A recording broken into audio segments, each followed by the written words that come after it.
Ladies and gentlemen, Happy New Year. It's 2022 and it's the first episode of the year from your boys at the Anglo-Italian pod. As always, I'm Tommy and I'm joined by my good friend... Rory. It is good to be back. Tommy, you happy to be back? I'm super happy to be back. Yeah, we owe you guys an apology. We promised a few Monday shows that never happened, but Rory was traveling in England. Christmas holidays, family dinners, friends visiting. It was kind of all over the place. But it gave us the time to prepare for our favorite project, the new project. Rory, you want to say all about it? The new project, what we've been promising for months now, and it's finally here. We are going to be talking all about, if you can spot the theme, the Afcon and the kickoff of this incredible and massively disrespected tournament. I am excited.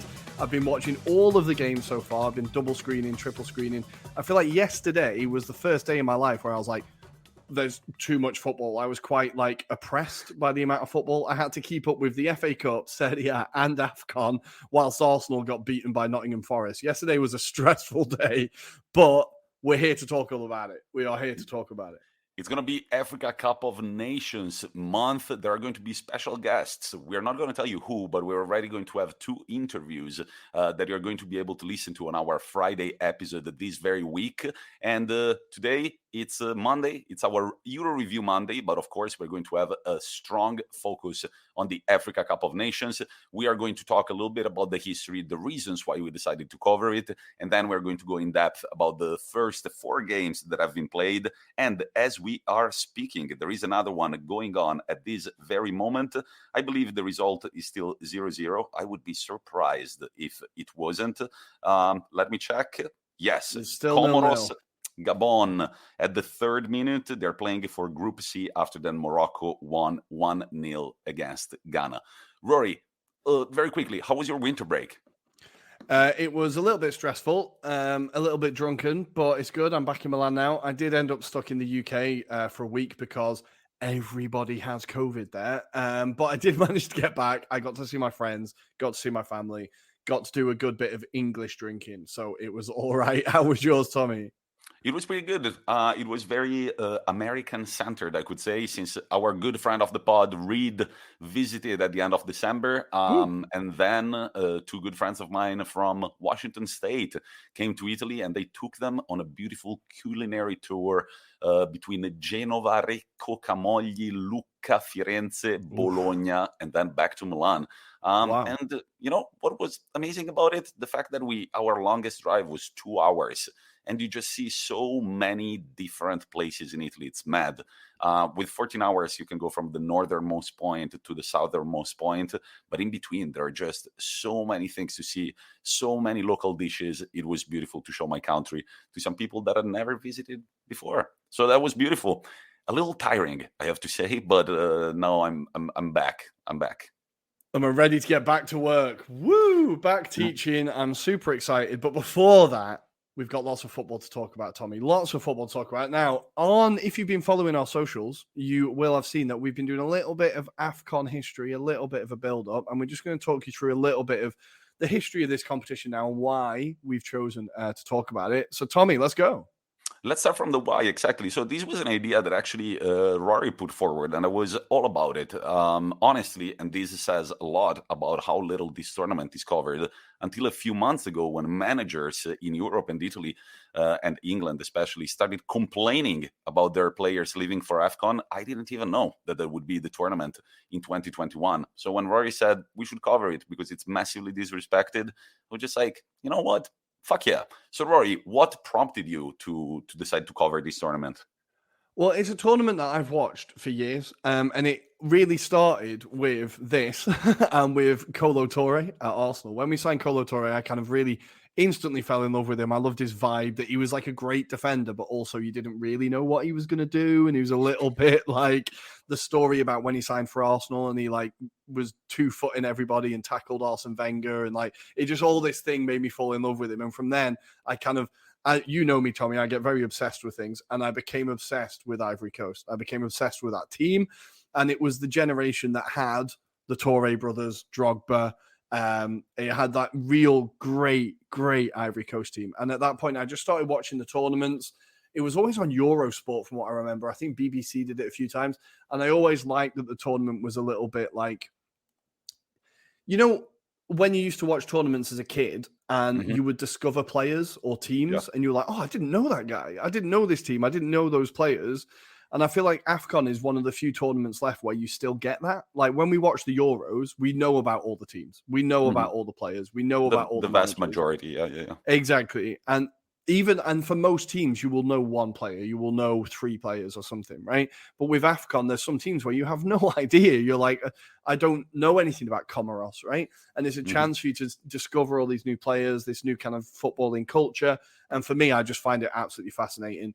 I'm still obsessed with Ivory Coast and hoping that they can upset the apple cart a bit this year, but I'm not holding my breath. Les Éléphants, the elephants from the Ivory Coast, of course, they have won only 2 Afcons, and they could have arguably done a little better. If you go to our Instagram and Twitter, which I will remind you, our Instagram is at Anglo-Italian Pod, and our Twitter is at Italian Anglo Pod. You can see the little countdown that we did from 5 days to the tournament to 1 day to the tournament, and we talk about some of these stories. Unfortunately, Les Éléphants, they are protagonists in one of the possibly most standout moments of Afcon history. So this tournament actually started in 1957. Rory, let's see if you studied enough. Who is the team that has won it the most? Egypt with the 7. And if you go check out our Instagram, you will see that they had an incredible run. They did a 3-peat in 2006, 2008, and 2010. And they also went to the ended up runners-up for 2 editions in 1962 and 2017. Rory, second most wins in the Afcon. I'm going to say, I don't know, Senegal, it isn't. Senegal have never won it, actually. They've never won it. The second I said it, I was like, they've never won it. Yeah, they've never won it, which is one of the reasons why I'm supporting Senegal, also because of my good friend from high school, Amadou Sek, who gifted me a beautiful Senegal shirt that I'm not wearing right now, as you can see, but I will wear it for the next episode. Next episode. The team that has won the second most Afcons is, of course, Cameroon, which are hosting the tournament this year. They've won it 5 times, and twice they've lost the final, followed by a team that has won less finals than the ones that they have lost. This team has a big fucking problem with penalties, not only in the Afcon, also in the World Cup.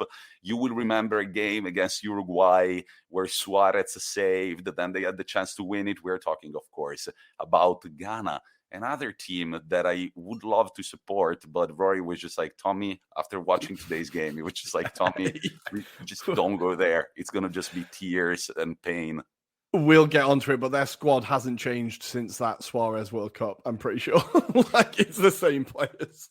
The other winners with the 3 are Nigeria with 2, Rory's Ivory Coast, Algeria, which is also looking pretty good this year, also have 2, Democratic Republic of Congo have 2, and then with 1, we've got Zambia, Tunisia, Sudan, Ethiopia, Morocco, South Africa, and the Republic of Congo. And can you imagine who is the Afcon's top goal scorer of all time? I didn't know. I would have guessed it, though. It's a big name. Eto'o? Yes, Samuel of course it is. With 18 goals.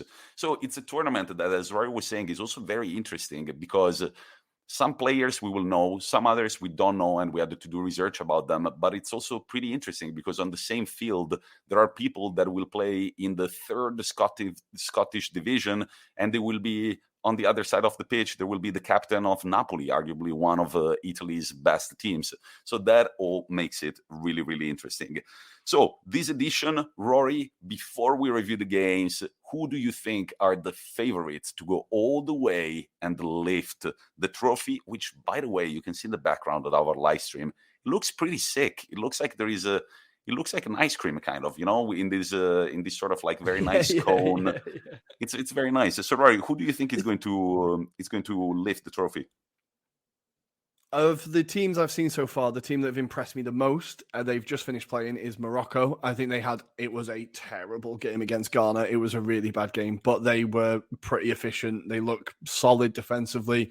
As you can imagine, any team with Hakimi, they're really quick on the break. They've got a lot of pace, really kind of a very exciting team. Apart from that, I think Algeria, the fact that they won the previous one, they just won the Arab Cup as well. I think they're really on a high. They've got a real kind of golden generation there with the likes of Mahrez and Slimani. I think they're definitely going to be a team that should be there or thereabouts for winning it as well. Mm-hmm. I actually thought before watching the game that they played today, I thought that Senegal would be one of the favorites. But then I saw the game today, and I was slightly underwhelmed. They definitely have some star power, but we shall see how they do. The first game, of course, was the game of the hosts of the tournament, and it was so far the highest scoring game in this year's Afcon. One thing that you guys should know, if you look at the history of this tournament, usually low scoring games, and when the final comes on, you can expect a mad penalty shootout. The first game, however, was the only one so far where both teams involved managed to score a goal, and eventually Cameroon would win 2-1 against their opponents, Burkina Faso, who actually took the lead at the 24th minute thanks to Inter's new goalkeeper, Onana, deciding to pull an Andanovic in the same day that Andanovic pulls an Andanovic. So that was great. That was great understanding between our past and the future goalkeeper. But it's a legacy, Tommy. It's a legacy now. It's a beautiful fucking legacy. But Rory, what did you make of this game? The first half was absolute madness. It was really, really hectic, really fast paced. Like it's the game that's felt the biggest so far. I think we've kind of off camera, we were talking a little bit about the crowds. Like the stadium was full, there was big noise. You could tell it was a big occasion. But Burkina Faso came out, and this is a team that have a lot of like attacking talent with players like Bertrand Traore, Tapsoba. They've got a lot of players that can. Like they play in the major top leagues of Europe, and they really did look like a good side. The goal was an absolutely beautiful goal. The cross from Traore was incredible. So it was like a corner first for Burkina Faso. They then had a header cleared off the line, but their pressure was so good that from one corner they ended up getting 3 attacks. This cross finally whips in, and Sangare with a volley just right into the roof of the net. Beautiful goal. And from there, I thought Cameroon were a little bit shook. They were a little bit in shell shock, but then Burkina Faso decided to just hand them 2 penalties in the first half and just let them back in the game. Like the first penalty, the tackle from, I need to get this name right, the first tackle was from Dio. No, it was Bertrand Traore again. So after his great assist, he goes in with a ridiculous tackle on Napoli's Anguissa. Absolute stonewall. For some reason, the VAR took about 5 minutes to check it. I've no idea why they. I don't even know why the VAR was involved. That was just like a very clear-cut penalty. Yeah, it was like the most stonewall I've seen in a good while. And Abubakar, the captain, steps up and tucks it away. And at that point, you're thinking, okay, Burkina Faso, just keep your heads, keep calm. And then they give away another penalty just before half time, like literally the 47th minute, I think it was. Again, a ridiculous tackle from Dio, and Abubakar steps up, puts it in the opposite corner as last time, and they're 2-1 up. But you could kind of see from like the very beginning of the game how Burkina Faso were going to play. So this was like the most AFCON moment, I think, and a reason why I love this tournament a little bit. The first yellow card was within 42 seconds, and it was a tackle that I swear could have broken his leg. Like, it was a ridiculous tackle. Yeah. Okay, yeah. The tone has been set, and the rest of the game just kind of followed that. There was a lot of full-blooded tackles in that game. The second half was a bit quieter, but that first half was unbelievable. And the first minute as well. Like straight into him. Somehow the tackle is like his arm was flat on the ground, but his legs were higher than his head as he went into the player. It was ridiculous. But really set the tone for the tournament. And then the next game, we got the first red card. I'm surprised we didn't get one in this game, to be honest. But there were plenty of yellow cards dished out. I think the referee was quite trigger happy with some of them. But it was definitely a physical game, good game. In the second half, Cameroon had one disallowed. It was a bit questionable. And Burkina Faso had to make quite a few blocks. Cameroon definitely should have had a few more. But for Cameroon, it's an effective 3 points, right? In the group stage, it's just about getting through.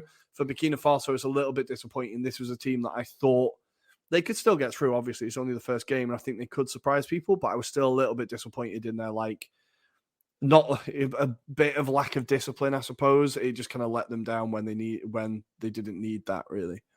Yeah, and I want to say that in this group, the team with definitely the most star power and the most experienced players is definitely Cameroon. As Rory was saying, Burkina Faso is a pretty exciting team, and I think they will be able to get a few points against Ethiopia and Cape Verde, who, however, get a very important 3 points in their first game of the tournament, helped also by the fact, as Rory was saying, that Ethiopia's Yared Baye got a red card within 12 minutes, pure Afcon style. We got a yellow card in the first game in the first minute, and then in the first half, in the first third of the first half of the second game, we get a red card right away. What did you make of this game that was eventually won by the 46th minute goal by Julio Tavares for Cape Verde? I felt really bad for Ethiopia. Obviously, the red card didn't help, but despite the red card, they were still the much better team in the first half. Like, they really did have Cape Verde on the ropes quite a bit, and they were like managing to keep the ball, and you kind of started to forget which team was down to 10 men and which one wasn't. But then in the second half, as Ethiopia obviously tired, Cape Verde started coming into it. The players who really impressed me, there was one called Stopira for Cape Verde, who I thought was really, really great. And the goal was another great, incredible cross from Rodriguez for Tavares to kind of smash into the net. Really impressive goal. And Cape Verde, I thought I was impressed with, like, again, the pace in their team. The fact that they knew the system, right? It was very much like counter-attacking football, very disciplined, but they knew what they were doing. Each player knew their job, and they managed to get the job done. For Ethiopia, I think it was a really hard-working performance. And they did really, really well considering they were down to 10 men for 80 minutes. Like, to keep it 1-0 is fairly respectable. And again, Ethiopia are a team that if they keep 11 on the pitch, they've definitely got a shout at getting through the group. But Cape Verde are capable of upsetting people. And they've got some really, really good players in that squad. Tavares in particular, I was impressed with. And Stopira was very, very good. And also, arguably, but don't guys get mad at me if you come from another country or everything, I think the coolest flag in the Afcon belongs to Ethiopia. There is just something about the little star in the middle, the three colors in the background, the little blue circle. I don't know. I like it. So that's Group A with Cameroon and Cape Verde now with 3 points. Of course, Cameroon leading on goal difference, and Burkina Faso and Ethiopia both at 0 points. Let's move on to today. And as I say, today, I checked the score for Comoros Gabon, and Gabon have just scored a goal at the 16th minute mark, thanks to Bupenza. Rory, what were you going to say about Gabon while we were off mic? Gabon have had the definition of a nightmare start to this tournament. So they have had Lamina and Aubameyang were caught at a party, but they went out for dinner and they both got COVID. So that's 2 of their key players now out for this game. They've had a massive scandal breaking Gabon about child abuse within their football association. Their players are now striking and not training, apparently, because they've not been paid their game bonuses.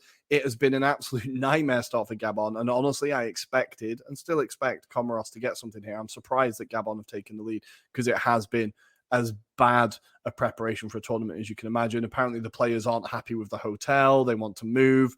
It's just not a happy camp at all. But for Comoros, this is their first ever Afcon, right? So this is kind of new ground for them. But they're a team that could definitely, I think they're not going to be as bad as people expect. I think Gabon are still going to have a nightmare tournament. It's been a really bad preparation for them. The fact that Aubameyang's been sent from Arsenal early kind of says what his personal life is like at the moment and how his career is going. So I think for someone who's such a talisman for that team, they really need to get him in there if they want to get out of the group, I think. Quite a lot of experience, also European experience on the pitch right now between Comoros and Gabon. The majority of players, in fact, play in the old continent. But let's backtrack a little bit. Let's move to Group B, where Senegal won against Zimbabwe 1-0, thanks to a Sadio Mane 97th minute penalty. And right after, Guinea won 1-0 against Malawi, thanks to a goal by Silla. Now, the game by Senegal, I don't know why, but for some reason I was expecting Senegal to just kind of go in there and win this game and score a few. Zimbabwe are no mugs. They've got some experience in the pitch too, but I was kind of underwhelmed by the game in general. What did you make of it, Rory? Yeah, I was underwhelmed by Senegal massively. I think they very much their plan seemed to be give it to Mane and see what he can do. Which you can kind of understand when you've got like a world class player.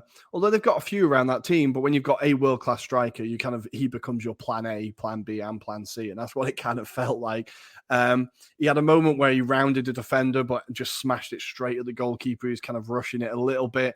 I feel like Senegal didn't really have another plan. And for Zimbabwe, it was just about staying focused, staying disciplined. And they played really, really well. I think they definitely deserved something from the game. They had a few chances and could have got a few goals. With just a little bit more experience or a little bit more calm, they could have taken the lead. But then to lose in the 97th minute to a penalty just feels awful. They definitely don't deserve it. And I'm going to say Zimbabwe have the best kits of the tournament. That kit is unbelievable. It's a beauty. So I think they could definitely surprise a few people. But Senegal, for them, again, like I said a minute ago, it's just about getting through the groups. And for them, it's like, right, 3 points, 1-0, done, next game. Because Senegal, as you said at the beginning, they've never ever played. They've never ever won the tournament, right? And Mane, I think before the tournament said, I would swap all the medals I've won in my career to win this with Senegal. Like they want this badly because they know that for a lot of the players, it's their last chance or could be their last chance. They want this a lot. So I think for them, they'll just be like, right, 3 points, next one. We can think about playing well when we've got our hands on the trophy or something. I think they just want to win.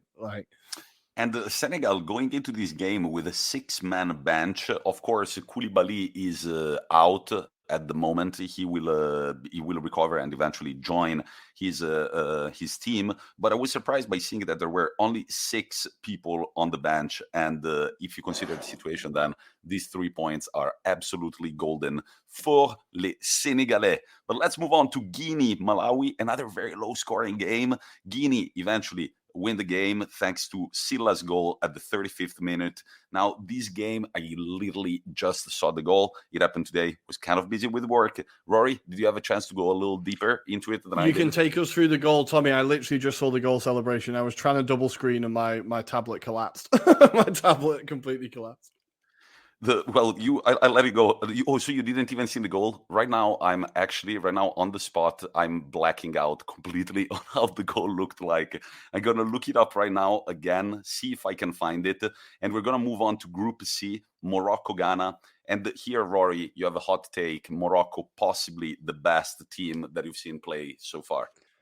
Yeah, I think they're the team that I think have looked most impressive. Like they have their coach, they have a system, they know what they're doing. They have a very solid defense. Their goalkeeper he made a great couple of saves from Ghana as well. Really kind of kept them in the game at one point.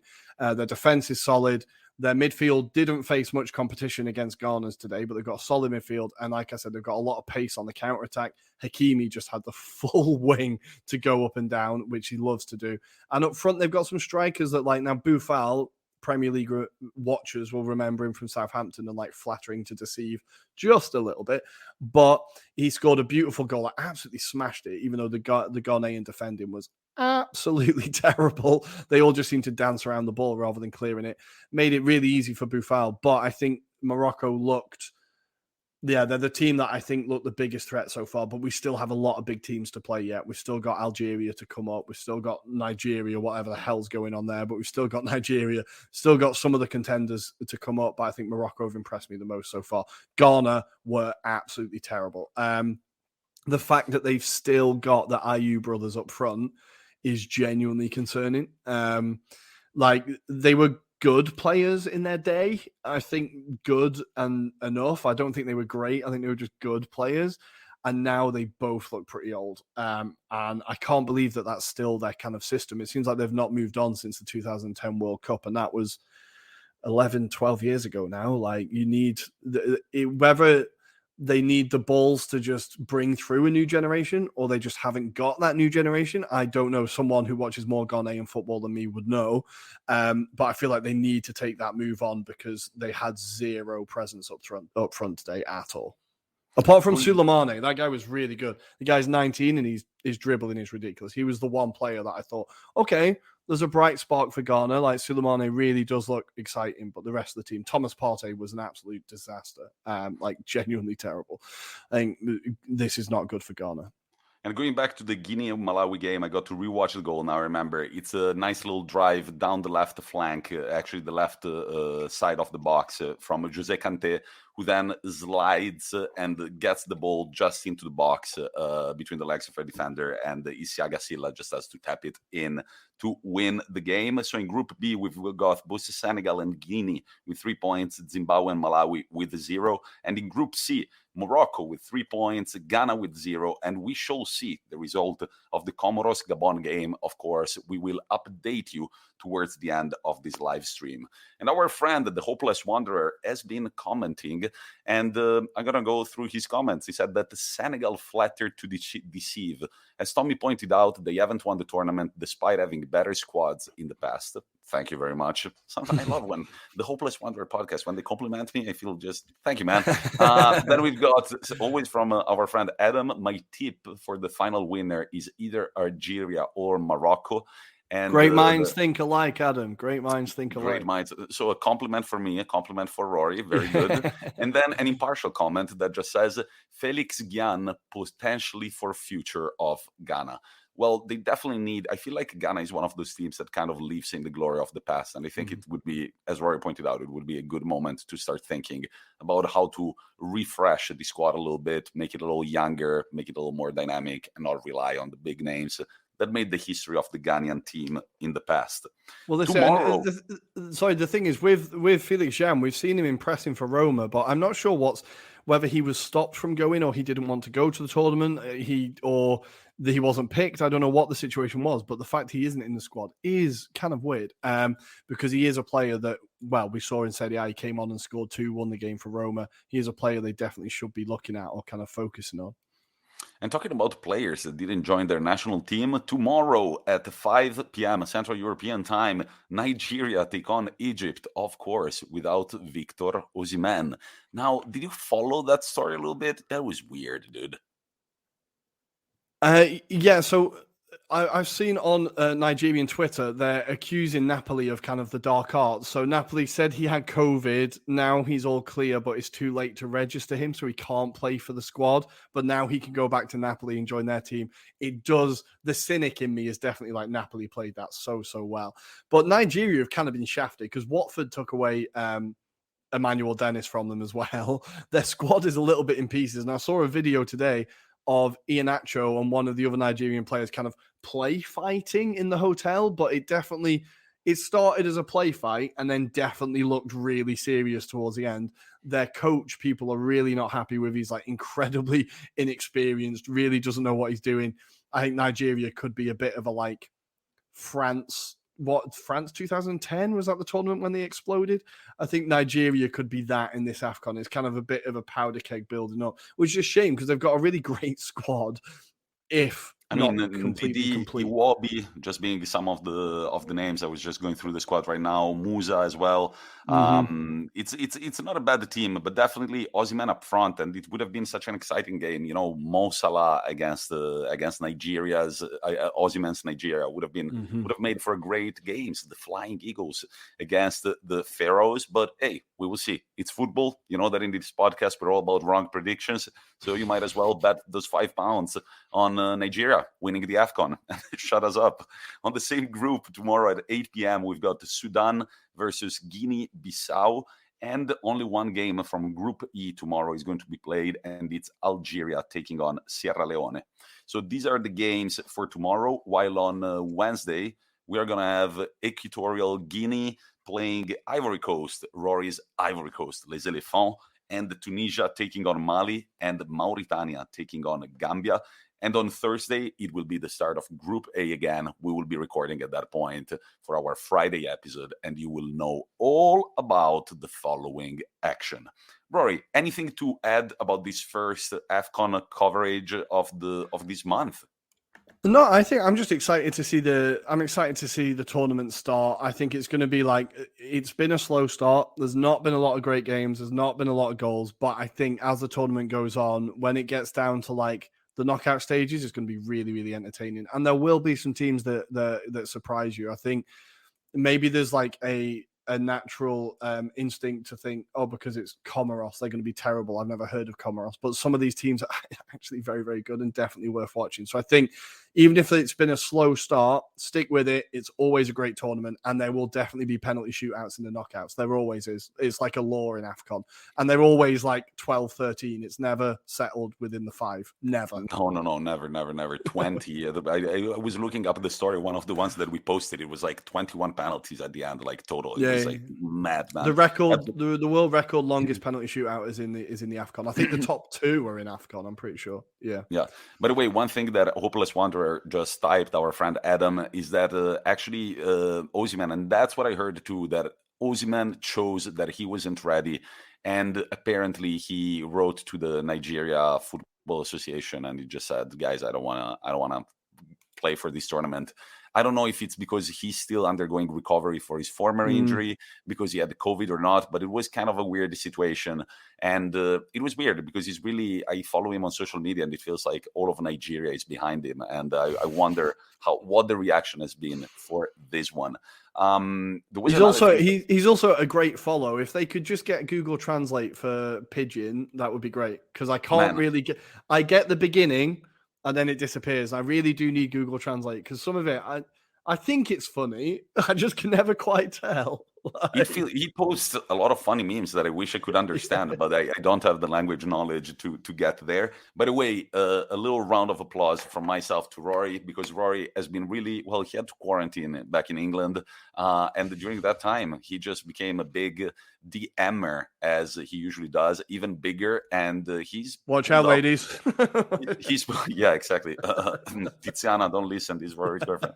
But no, he was really able to bring in some big names that are going to talk to us about the Afcon. They're going to join our shows, either the Friday shows or the Monday shows, and it's going to be exciting also for us to discover more about this kind of unknown tournament that, however, is massive for the continent that it represents.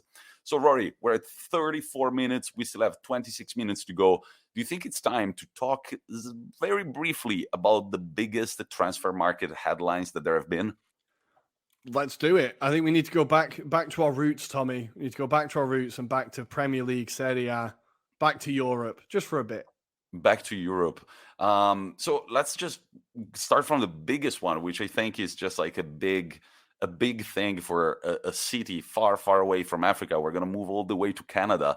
Toronto FC signing Lorenzo Insigne with a pharaonic contract starting on July 1st, 2022. Lorenzo decided that it was about time to make this kind of move, and he did. It's kind of surprising for me because I thought he still had, some drive to win with Napoli, or some drive to maybe move to a bigger club than Napoli in Europe. I don't mean to sound disrespectful, but apparently, no, he wants to join the big Italian community of the Canadian city and possibly become a household name of what is their mascot? I have no idea. The Raptors? I don't know. I have no idea, but I did see that at the signing, the photos at the signing, he did his best to dress like Drake. He had the same haircut, the sunglasses. He looked exactly like Drake. It was a bit insane. He's definitely already... Is Drake gonna drop lines with Lorenzo in it, Insigne in it? Oh my God! It's gonna be Lorenzo Insigne like courtside at the Toronto Raptors and stuff. It's gonna happen, right? He's gonna be hanging out with Drake so quickly. Yeah. God, I didn't think about that. But what do you think of this decision, Rory? He's he's turning 31 this year, and what do you think about the decision to just move all the way to Canada? It's a little bit surprising. I on the same hand, I think he doesn't want to play for another Italian team because he'd only ever play for Napoli. I don't think there was many teams outside Italy that had much of an interest in him without being like rude. I didn't hear any Premier League teams linked with him. I didn't hear La Liga, Bundesliga. So I think maybe his hand was forced a little bit. I think the contract definitely helps. Like, he's earning more money on that contract than he's probably earned at Napoli his entire time there. Like, there is a big pay rise. So I think it's surprising and disappointing. I'll be sad to see him leave the league. He's a player I really enjoy watching. He's been a kind of talisman for Napoli over the last decade, however long it's been. But he definitely strikes me as the kind of guy who wants to build his brand, and he wants to be like, the big guy in a small pond, again, without being rude. I think he's going to go out to Toronto and absolutely smash it. Sebastian Giovinco was out there and had a great career. Like, I don't think the MLS, it's improving, right? The standard is improving. Its reputation is improving. I think it's not a horrific move, and I don't know how many other teams were interested.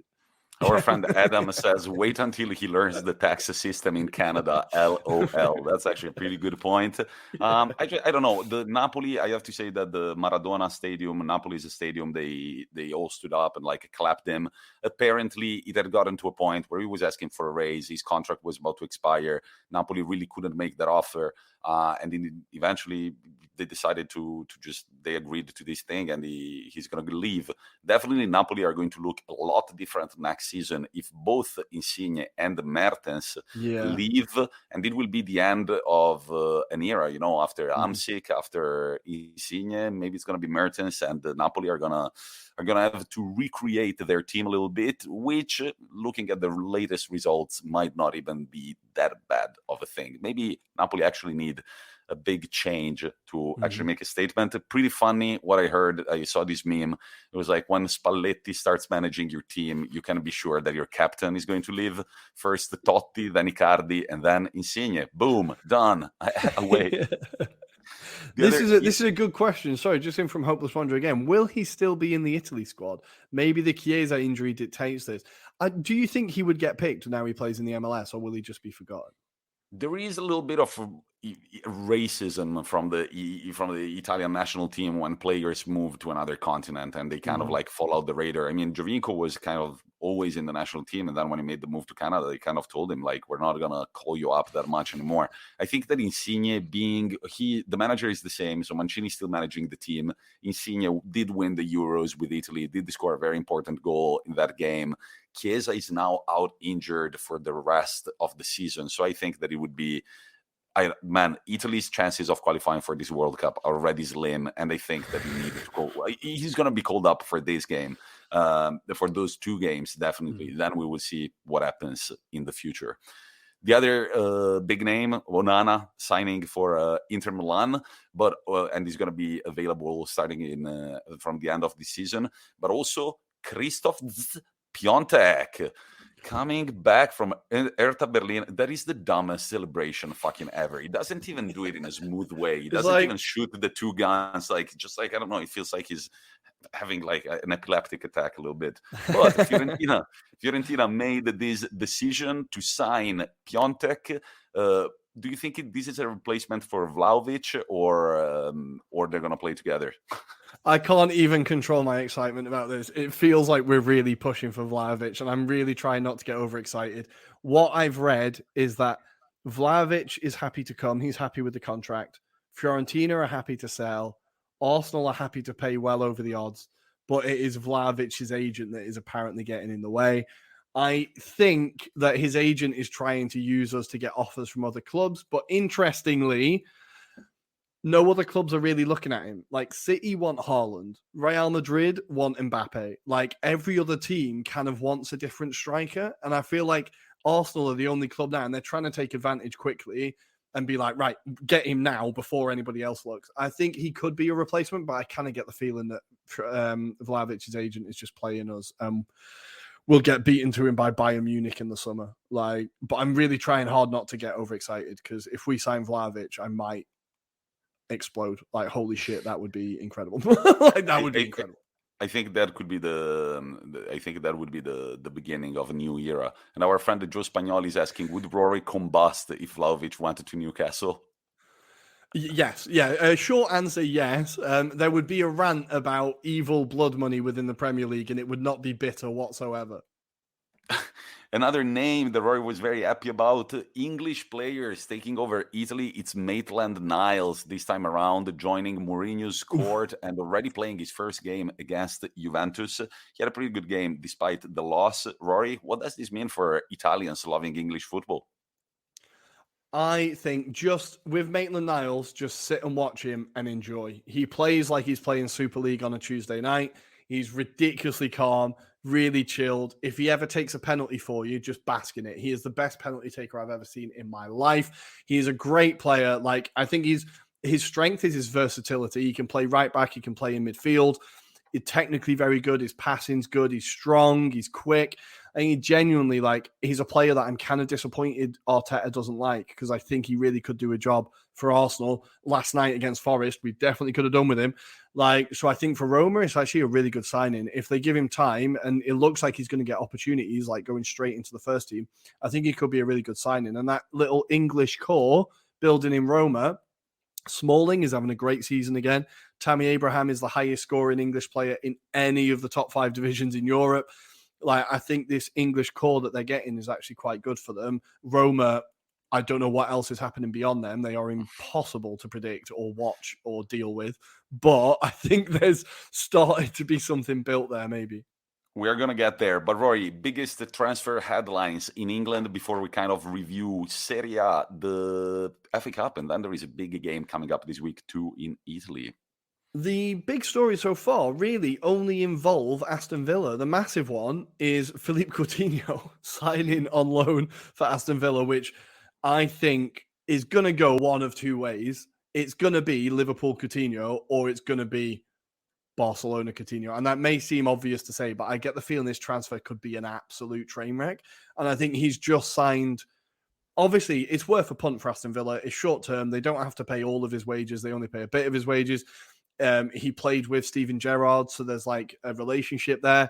I think it made sense for Aston Villa, but I think this is a player who has not played well since he left Liverpool, arguably. I think he did okay at Bayern, but he was a bit of a utility player there.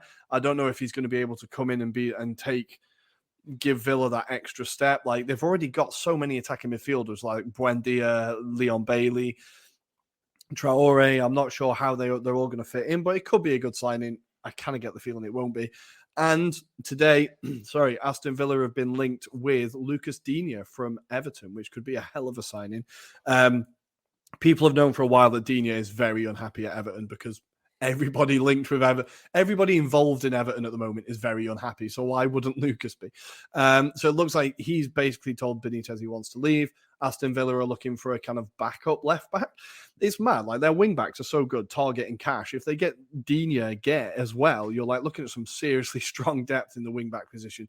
So I think that could be a great signing for Villa if they pull it off. But it seems like it's still some way to go there. Beyond that, there's a lot of teams just being linked with players, mainly Arsenal with Vlahovic, and United being linked with everyone and no one at the same time. I think the fans are kind of getting frustrated at the lack of action so far. But remember, you spent all your money on Ronaldo. Unlucky. And should we talk about Kieran Trippier not really knowing where the Newcastle logo is in his picture? But there are so many questions I have about that picture. What about the photographer? What about the other 4 people in the studio not telling him anything? He's the least responsible for that. Did he have no memory on his card? He was like, right, we've got one picture and that's it. It better be a good one. It better be a good one. Can't you delete it? No, it's a new camera. God damn it. I don't know how to do it, dude. It's just like, we got to take that picture and post it online. That was pretty hilarious. But also, I just wanted to report something that I read online that I thought was very funny. That said, never forget that Barcelona signed the Coutinho 3 years ago for 150 million, and this most memorable memory during that spell is him scoring for Bayern against Barcelona in one of their worst games of all time. I was just like, this is so Barcelona, and I love it. And now they've signed Ferran Torres and can't even register him. They're desperately trying to get rid of players. Still can't register him. That club. If you're a Barcelona fan, I'm sorry, but you deserve it. But also, you must be pulling your hair out. You must absolutely be pulling your hair out. Yeah, and also I read that there was some, Barcelona didn't really know if they were going to push for Ferran Torres, for Morata, if they were going to do it for both. In the end, they signed Ferran Torres. They still went for Morata, but at the same time, they were just like, how the fuck are we going to play these 2 players? Like, the wages and everything, the position on the pitch, it just sounds like it's always a kind of a bin fire, despite the president of Barcelona saying that this is the beginning of a new era and everything is going to be great. Really reminds me of Allegri saying that next year they are going to compete for the Scudetto. I don't know about that one. Rory, shall I review very quickly what happened in Serie A? Let's do it. All right, in Serie A, it's madness about the coronavirus rules right now. Last week, there were some games that were supposed to be played, then they weren't going to be played. And then now the last thing that was said is that it doesn't matter how many players are out with COVID. If you can field a starting 11 with your first team players and some youth team players, and you have a certain amount of number of players on the bench, at that point, the game goes through. I'm not going to say anything more about that because I just think it's kind of, I don't know, they're messing it up big time. But Venezia, AC Milan making it 3-0 away at Venezia. I have to say one thing about this game. I don't know if there were any people injured or not, but it looked pretty fucking cool. The AC Milan Ultras in Venezia, they got a little boat to get to the stadium and they were shooting fireworks from it. And Holy apparently shit. some of these flares just like hit the docks in Venice. I don't know if I didn't read about any damage. Usually in Italy, especially in Venice, when there is a tiny bit of damage, they all talk about it. I don't know if it was just a cool show or if something got damaged, but it looked pretty sick. Ibrahimovic scored at the 2nd minute, and then Theo Hernandez, can he only run and score screamers? Not only, he can also take penalties and be very effective. That makes it 3-0 for AC Milan away at Venezia, who are now trailing by 1 behind Inter, despite Inter having 1 game in hand because last week they did not play against Bologna. Empoli Sassuolo 1-5. Everybody thought that with the Zerbi gone, who I haven't checked on Shakhtar for a second, but I don't think he's doing that great over there. Last time I checked, they were 2nd in the Ukrainian league. Keep talking and I'll check. All right, keep checking and I'll talk. But Berardi, Raspadori, and Scamacca. Scamacca gets subbed in the second half. He just scores 2 goals. Raspadori is super in form as well. Is this going to be our upfront duo in the World Cup qualifiers? Rory thinks so, and I'm starting to think that could probably be the best idea, our best option right there. Empoli collapsing after a good start of the season and a good campaign, but over the last 4 games, they've only managed to pick up 2 points and they've conceded a ton of goals. 4 against AC Milan at home, 3 against Lazio, and 5 against Sassuolo. Something definitely needs to be addressed for the Tuscans. Petagna. Another player that Arsenal have been linked with is Ricci from Empoli. Apparently, Arsenal are looking at, which I was pretty excited about, an exciting young midfielder in Empoli. I've not seen too much of him, but what I have seen, I've been quite impressed. Just very quickly, De Zerbi does now have Shakhtar top of the table, 2 points ahead of Dynamo Kiev. They've only lost 1 so far this season, so not too bad, but their Champions League campaign was an absolute car crash, right? Yeah, absolutely. Also, I absolutely love the selfie from Scamacca and Frattesi after the game, saying +7 for our beautiful fantasy football managers. I was just like, that's pretty dope. But in case you don't know, there is a huge pressure on fantasy football on the players. Like, people will text them like, dude, you got to score more. Like, I'm gonna lose the league and shit. By the way, a recent study highlighted that there is a correlation between mental illness and fantasy football. A lot of people get too invested in it. Boys, just do like me, just like do the lineup. In the past I got too caught up in it. Right now, just like I do the lineup, it's usually the wrong one, and then I just see what the score is. But a very exciting goal was Petagna's 1-0 against Sampdoria. He had no right whatsoever to try that Kung Fu Ibrahimovic-like kick, but he did so, and he scored an absolute banger. Beautiful picture while he's hitting it. I don't know if Mertens is complaining towards the ref because he was taken down, but there is this picture of Mertens with his eyes open and his mouth wide open, looking at Petagna fly high, and that was great. That brings Napoli in 3rd position with 43 points. They are 5 behind AC Milan and 6 behind Inter, who, however, have a game in hand. Right behind them is Atalanta, also with a game in hand, with 41 points. An absolute firework of a game, 6-2 against Udinese. And ladies and gentlemen, in case you were wondering, Luis Muriel is officially back. And the first of the 2 goals that he scored was an absolute belter. I haven't seen. I don't see that often a forward that can take on two defenders and just ping it left to the far post like he did. 6-2, 8 goals in a game, which confirms that Serie A is a very, very exciting league to watch in this 2021-2022 season. Genoa fall to Spezia 1-0, and then absolute madness between Roma and Juventus. Eventually, the Bianconeri come out winners thanks to a De Sciglio goal. De Sciglio, who hadn't scored since the release of the iPhone 7, I read today. Yeah, back in the day. That was an absolutely chaos game from Roma. I would love to see Joe Spagnoli's thoughts on it if he's in the chat of just what the hell's going on at Roma. They went 3-1 up, a beautiful free kick from Pellegrini. They looked to be in control of the game, and then I think the impression I got was the Mourinho just mismanaged the game, bad substitutions, tactically not great, and just let Juventus back into the game. So irritating. It now gives Juventus a kind of, they're still in the European race, whereas Roma are almost definitely out of it now, at least for the Champions League anyway.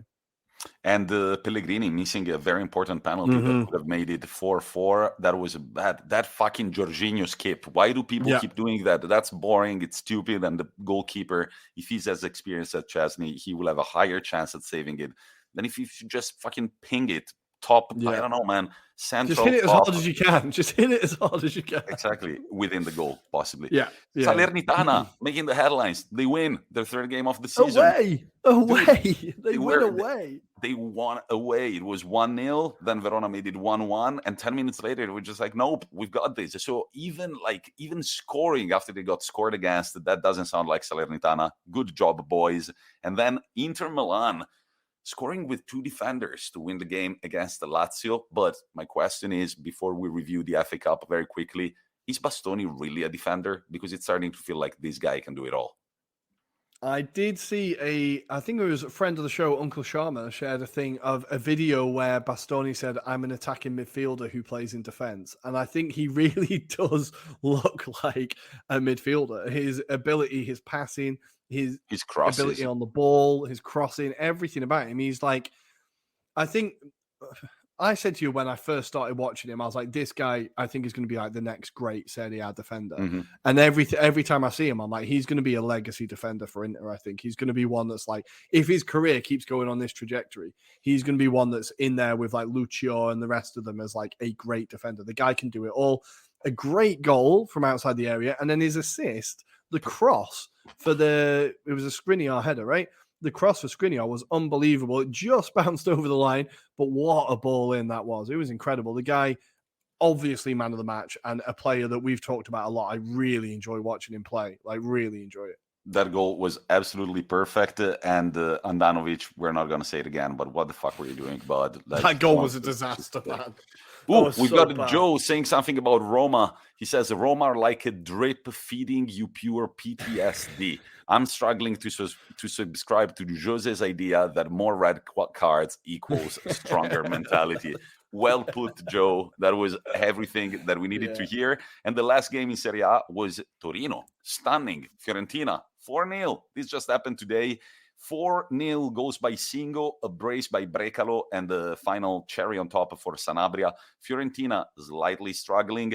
They've only made 2 points over the last 3 games, and they haven't won since they played against the Salernitana and won that game 4-0.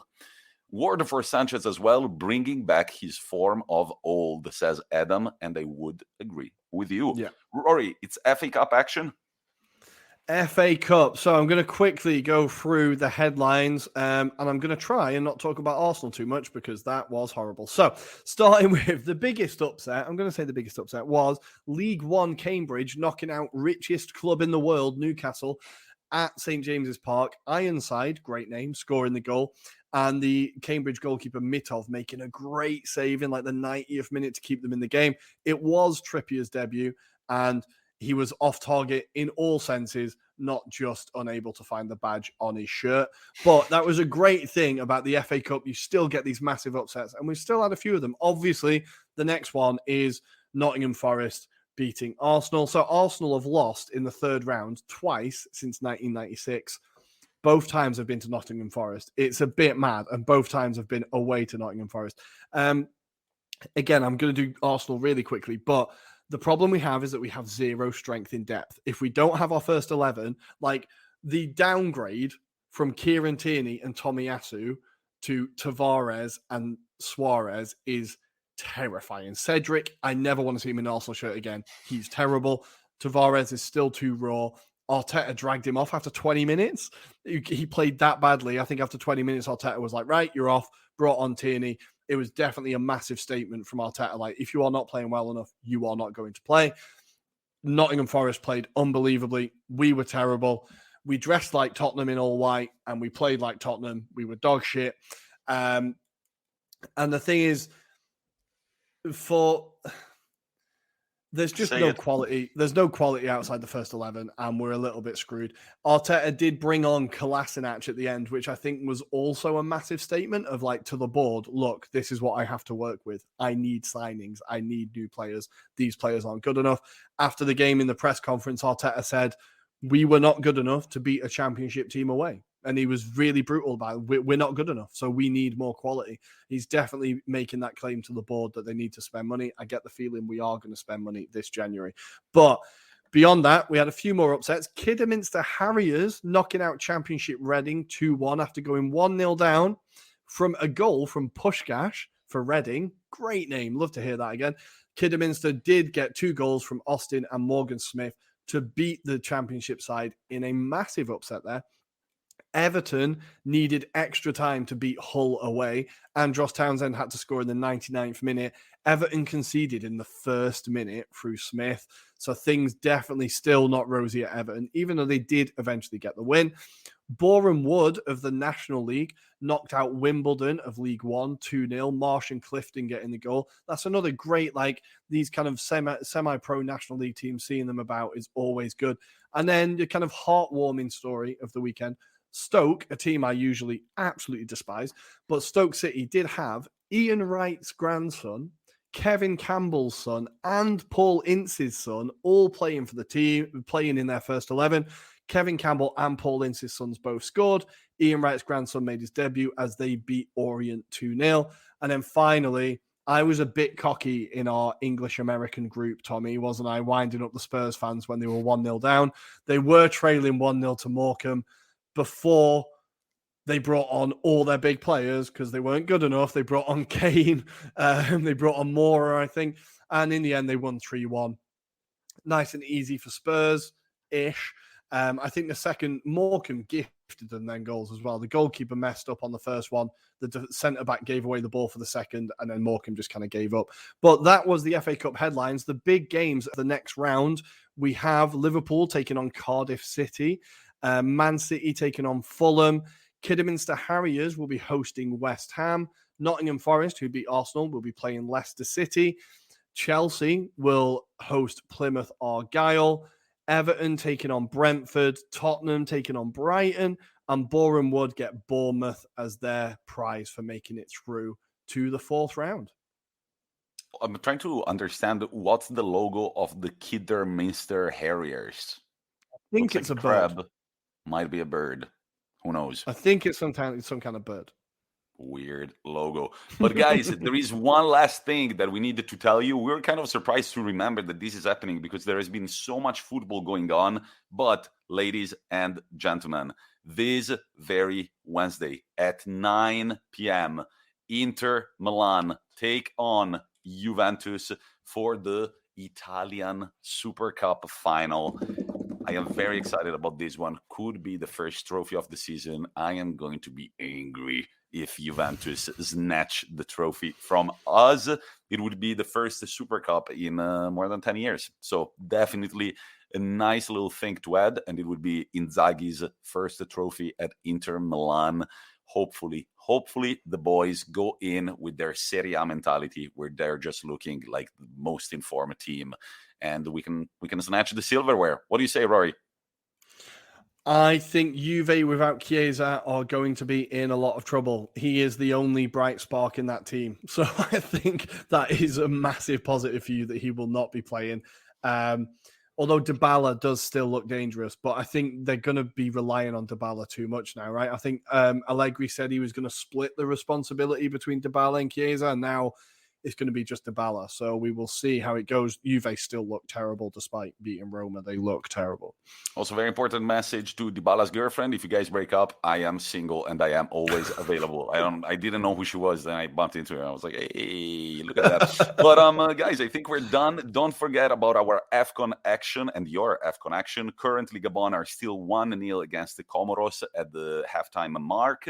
We are going to be back with our podcast on Friday, featuring 2 Afcon-related interviews. We'll definitely cover more of the tournament, but also keeping also an eye on the Italian Supercup, FA Cup action, Premier League action, and all the football that there is out there. Rory, was it nice to be back? It feels so good to be back. We will be back in the swing of things, back with you on Friday. Have a good week, guys.